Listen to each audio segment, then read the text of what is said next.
Hi guys, welcome back to Musical Musings with Marcus Van Dale. This is the second part of the Norman J musing. Hope you enjoy it, I certainly did, and I hope you saw the first one and enjoyed that too. If you didn't, please go and check it out, it's fun. Take care, see you in the next one. Ciao for now.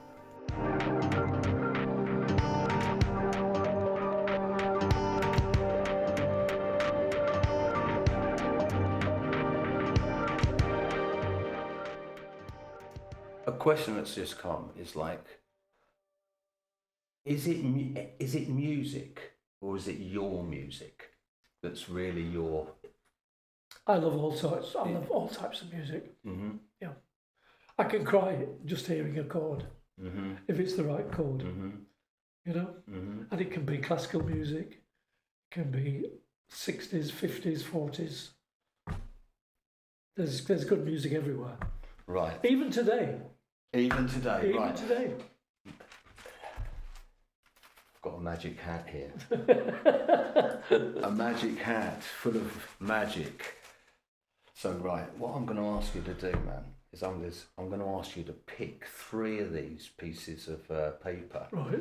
And each one is going to have something written on it. Okay. And I'm going to then, we're going to throw it open for discussion. Okay, that sounds good. Yeah? Yeah, sounds good. Sounds a bit of fun, doesn't Yeah, it? yeah. So, okay, the magic hat. Right. So, three pieces. pick them out. Yeah, don't open them up. Give them to me after you picked them. 2, 3. Perfect. Okay. Okie dokie. Right, so, come on then, give me one. Give me one, he said. Okay. Said the actress to the bishop. Said the actress. Oh, yes, you heard me stop there. The Rolling Stones. The Rolling Stones. Mr. Mick Jagger. Mr. Mick Jagger. I've just finished an Icons of Music on Mick Jagger. Have you? In fact, it went out yesterday for the first time. The Rolling One of my Stones. series of programmes that I do, the Icons of Music. Mm-hmm. Okay. Icons of music. Yeah, that's a good one, isn't it? Because music makes people iconic, doesn't it? It Yes. makes people iconic when it comes through them so strongly, so brilliantly. Yeah. You know. Yeah, they. Have you ever seen the Stones? No. No. I don't think I would like to see them now. Right. Well, I won't tell Mick that. I couldn't imagine actually sitting and watching Mick Jagger in concert, moving up and down the stage continuously for 2 hours. I would drive me insane. But he still does it. Still does it. Yeah, he's brilliant. Yeah.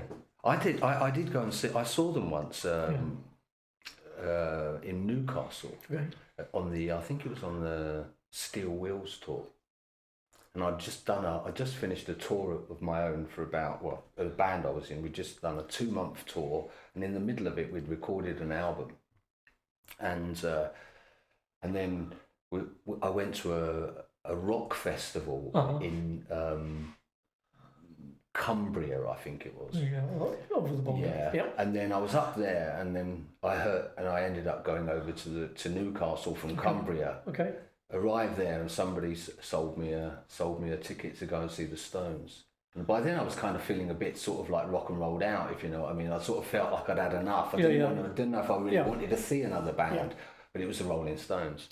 And my God, what an experience that was. You know, I walked in, it was like such an amazing place in, where's the football pitch in? In Newcastle? Yeah, what's it called?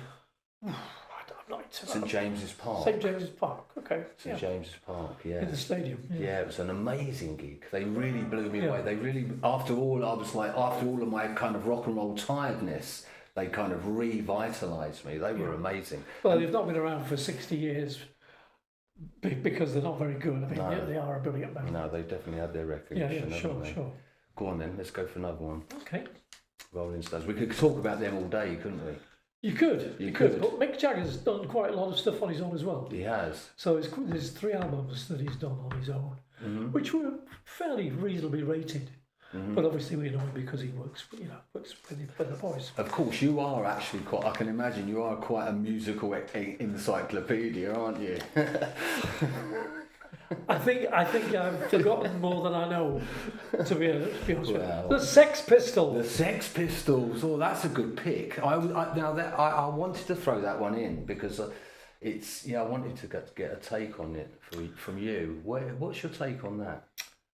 Don't know anything about the Sex Pistols. Mm-hmm. Wasn't my kind of music. Mm-hmm. During their period, what was it? 80s?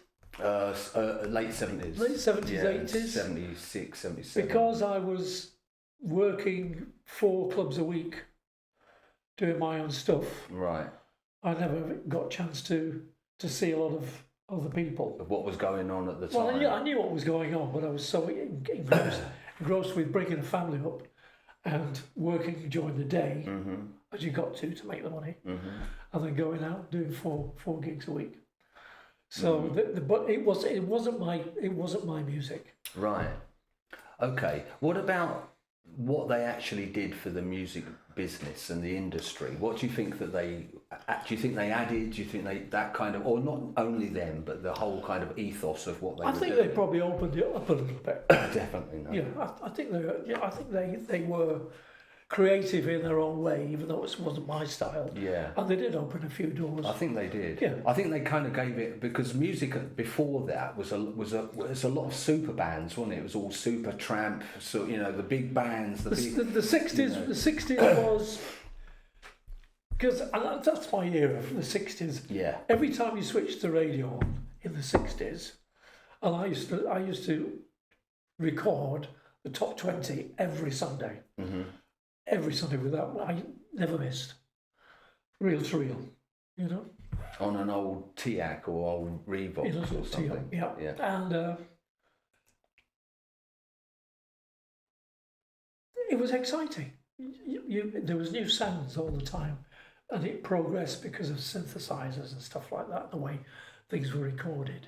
Mm-hmm. But actually, if you go back to the early 60s and you just have 3 guitars and a drummer, some of those recordings are absolutely crystal clear.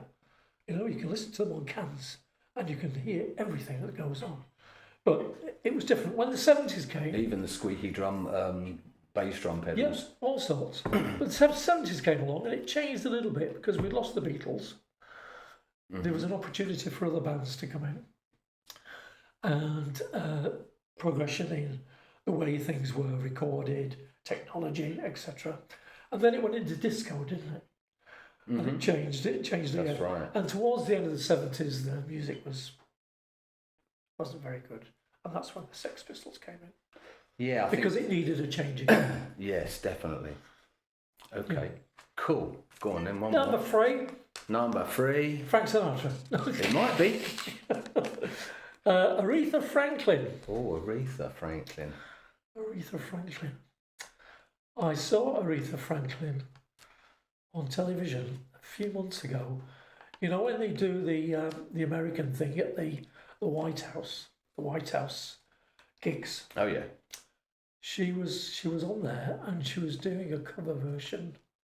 She was covering a song, and it was one of the songs that stop coming to me. Anyway, she's in her 80s. She comes on in a fur coat, playing piano and singing, and she gets off the piano, and the voice just goes, wow! And even on television, you can feel the vibe. And she's 80 odd, and she just burst. It was absolutely fantastic. Absolutely fantastic. So yes, a great person. Been around a long time, maybe seven decades, Aretha Franklin. And what do you think? What do you? Soul music. Yeah, you like the soul, didn't you? Soul, Motown. Northern Soul. Yeah. First band I ever saw was the Supremes. Okay. And that was quite an experience, actually. They looked like they were floating. Unfortunately, they didn't have Diana Ross with them. No. She just left. At that time. Yeah. But yeah, for sure. Okay. Let's keep one more time. I think I've got another. Okay. So, creative obstacles or times when things have gotten difficult for you. what, and for whatever reasons, many of things. What have been some of the biggest obstacles for you creatively and in your professional? Creatively, the fact that I can't play an instrument. Okay. Because creatively, it's all up there. Okay. But it's getting it from there to there. Okay. Right. And I went through a period where I was, where I had two very good musical people that could write the music down for me and do the dots. And when I was doing the clubs, of course, this is before backing tapes came along. Mm-hmm. We used to work with musicians. Right. And when I started, funny story. Yeah, working with musicians. When in the working men's clubs, when I started, we'd probably do a Sunday show with the strippers. Mm-hmm. So the old boys would be in the room, and we'd have. You definitely have an audience. Put it that way. Yeah, we'd have a dressing room with the strippers, and in those days the musicians were either playing piano, or they were playing a C3, a Hammond. Because the Hammonds were just being brought into the working men's clubs, the clubs generally.